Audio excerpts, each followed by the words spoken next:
ஏன் வில்வம் புனிதமானது? ஏன் ஒரு இலை மற்றொன்றை விட புனிதமாக இருக்கிறது? இது ஒருவித பாரபட்சமா? அப்படி பார்த்தால் எல்லாமே மண்ணிலிருந்துதான் வருகிறது.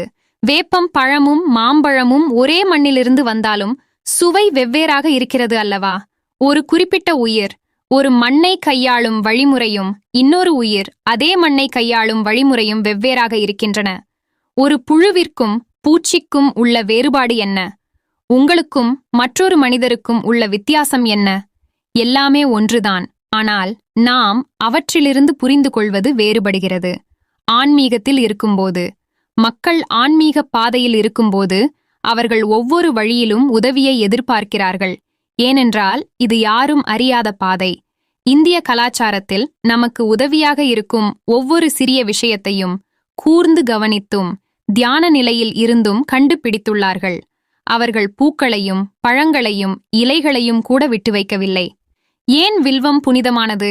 ஏன் குறிப்பாக வில்வம் புனிதமாக கருதப்படுகிறது? எப்போதுமே வில்வம் சிவனுக்கு ரொம்ப நெருக்கம் என்று சொல்வார்கள். அவர் ஒன்றும் அப்படி கருதவில்லை. அது சிவனுக்கு நெருக்கம் என்று சொல்ல முடியாது.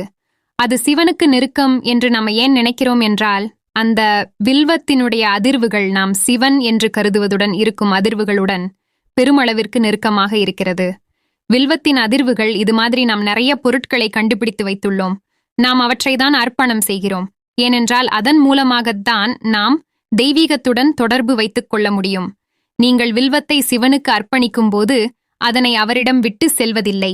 அதனை சிவனுக்கு அர்ப்பணம் செய்த பின் உங்களுடன் எடுத்து செல்கிறீர்கள்.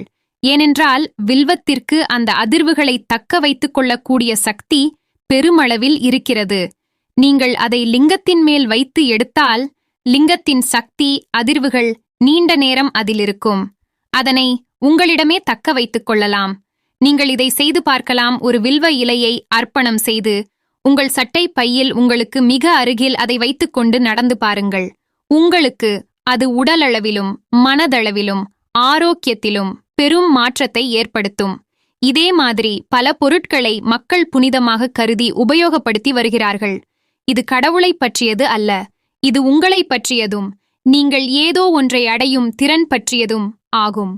வீடுகளில் வில்வ மரம் நாம் வீட்டில் வில்வ மரம் நாட்டி வளர்ப்பதினால் பல்வேறு நன்மைகள் அடைய முடியும் என்பது இந்துக்களின் நம்பிக்கை. அஸ்வமேதயாகம் செய்த பலன் ஏற்படும். 1000 பேருக்கு அன்னதானம் செய்த புண்ணியம் உண்டாகும். கங்கை முதலான புண்ணிய நதிகளில் நீராடிய பலன் கிடைக்கும். 108 சிவாலயங்களை வலம் வந்து தரிசித்த பலாபலன் உண்டாகும். இம்மரத்தின் காற்றை நுகர்ந்தாலோ அல்லது அதன் நிழல் எமது சரீரத்தில் பட்டாலோ அதீத சக்தி கிடைக்கும். சிவனிற்கு பிரியமான வில்வர்ச்சினை மூலம் சிவனின் திருவருட்கடாட்சத்தை பெற முடியும். வில்வ மரத்தை முறைப்படி விரதமிருந்து பூஜிப்பவர்க்கு அனைத்து நன்மைகளும் உண்டாகும். வீட்டில் துளசி மாடம் போல் வில்வமரம் வைத்து வளர்ப்பவரிற்கு ஒருபோதும் நரகமில்லை. ஒரு வில்வதளம் கொண்டு இறைவனை அர்ச்சிப்பது இலட்சம் ஸ்வர்ண புஷ்பங்களால் இறைவனை அர்ச்சிப்பதற்கு சமன். வீடியோ உதவிகரமாக இருந்தா வீடியோவை லைக் பண்ணுங்க, ஷேர் பண்ணுங்க, கமெண்ட் பண்ணுங்க. மேலும் இது போன்ற தகவலுக்கு உணர்கிறேன் என்ற சேனலை சப்ஸ்கிரைப் பண்ணுங்க. நன்றி, வணக்கம்.